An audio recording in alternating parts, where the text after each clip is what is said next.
New Jersey guy, there's a lot of people in the fan base that think the Preds should be in the Eastern Conference.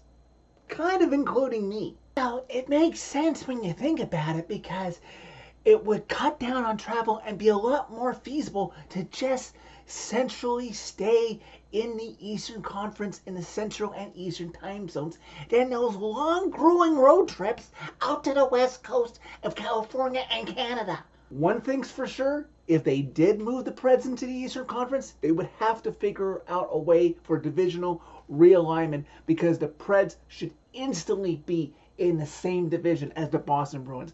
God, I hate this team. Preds lose 3-2 to the Boston Bruins Saturday night inside TD Garden in Boston, Massachusetts. On a 2-goal performance by one Colton Sissons, you would think on most nights that would be a good thing because Colton Sissons isn't expected to be your primary scorer. He's supposed to be secondary scoring.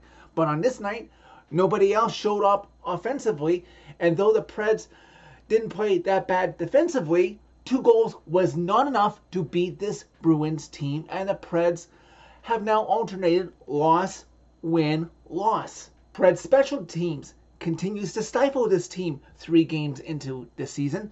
They allowed the Bruins to score twice on 5 power play chances, and the Preds, you think, might come up short in getting power play chances in a place like Boston, but no, they got 7 chances and they didn't score a single time. Despite this loss and the Preds' continued special team struggles carrying over from last year that I do have hope will improve, I do give the Preds credit for a hard-fought game in Boston, a city that they don't easily lay down and die in. They always give the Bruins a fight. If these two teams were in the same division, it wouldn't happen overnight. Probably not in one season, but I could see how Nashville Predators could give the Toronto Maple Leafs a run for their money as one of the toughest division rivals for the Boston Bruins, that their fan base would almost instantaneously hate us back. Just imagine how much more we're going to hate this Boston Bruins team now that Patrice Bergeron has retired and Brad Marchand is their captain. Preds are able to open the scoring about 3 minutes into the opening of this game and sandwiched between Sissons' opening goal and James Van Riemsdyk, who would tie it with about 5 minutes left to go in the first period. There would be, you guessed it, 5 penalties called between these two teams combined to set the pace that would lead further into the game. The Bruins able to convert on one of the man advantages that they got, and the Preds, nada. Ultimately, these two teams started the game scoreless and are ending the first period tied at 1. The Preds with the edge in shots on goal at 16-10. Second period, the march to the penalty box continues for both of these teams, including 3-man advantages for the Preds, including a double minor on Jakob Lacour, pardon me if I'm saying that name wrong, as he would draw blood when he high-sticked Roman Josi, but the Preds could not convert on such a key opportunity. One major offense in that period that ended up costing the Preds that, in retrospect, I didn't really think should have resulted in what it resulted in was about 5 minutes left to go in a second period. David Pastrnak gets a breakaway in on Saros. Alexander Carrier, yes, holds him up, interferes, but Pastrnak was able to get a shot off that Saros stopped. Typically, if you prevent a scoring chance that would have had a scoring chance if the player hadn't interfered in some way, yeah, okay, called a penalty shot, but he's still able to get the shot off. But the refs called it a penalty shot, and Pastrnak went in. He fooled Saros, who couldn't see where the puck was coming from, and the Bruins have a 2-1 lead. Fortunately, the Preds do not give up. They don't just lay down and die. About 2 minutes after Pastrnak scored on the penalty shot, the Preds, with a delayed penalty, are they actually going to end up scoring on a power play? Nope, they do one better, just like they did against the Seattle Kraken on Thursday. With the extra man on the ice, the Boston Bruins unable to touch the puck. Oh, look, it's Sissons with his second of the game. A tip in. this game is tied at 2. If only the Preds could score with the extra attacker on the ice before the power play commences, I would take that every single time if they could pull that off. But alas, moving forward, they are going to have to work on the power play. But the period winds down. This game is still tied, this time at 2 apiece.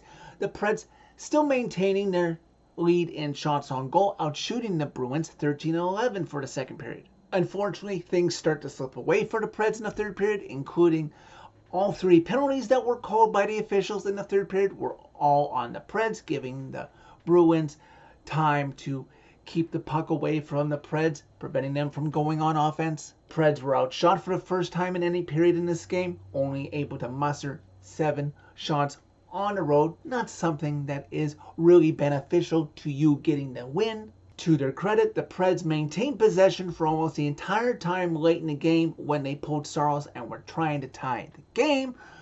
But alas, the Bruins buckled down, played well defensively, held on as the final horn sounded, and the Bruins defeated the Preds in this one by a score of 3-2. Well, at least this being the third game of the season, at least the Preds don't have to return to the friendly confines, if you can call them that, of TD Garden until the Stanley Cup Finals, if both teams make it that far, until the 2024-2025 season. Decent road effort again for the Preds despite coming up short. You played much better overall than you did Tuesday in Tampa, and I was proud to see at different points in this game when teammates were sticking up for teammates, even if it resulted in a penalty, like in the third period with Yakov Trenin sticking up for Ryan O'Reilly. Preds will have Sunday and Monday off now before returning home on Tuesday inside Bridgestone Arena to face the Edmonton Oilers, who are always such a dangerous team and hard team for the Preds to face. And now they have Matthias Ekholm to deal with, who's not really angry about the trade last year, but you know he's going to be fired up to impress against a team that traded him away. So it should be good for a good game. And I hope there's a good tribute video for him on a Jumbotron, and the fans do give him a warm welcome pregame before booing his team, not harshly like you do Suter, but booing his team feistly to try and get the Preds at 2 points for the game as a whole. Hopefully this new system brought in by Coach Burnett continues to improve this team, and they will be a hard team for the Oilers to face. And in the meanwhile, before Tuesday, try to work on that power play, because you know the Oilers power play is always very dangerous. So that's it for this video. Thank you very much for watching. As always, click a like if you like this video. Click subscribe if you really like it. You can find my social media by clicking on a channel name. Tell all your friends about Redemption.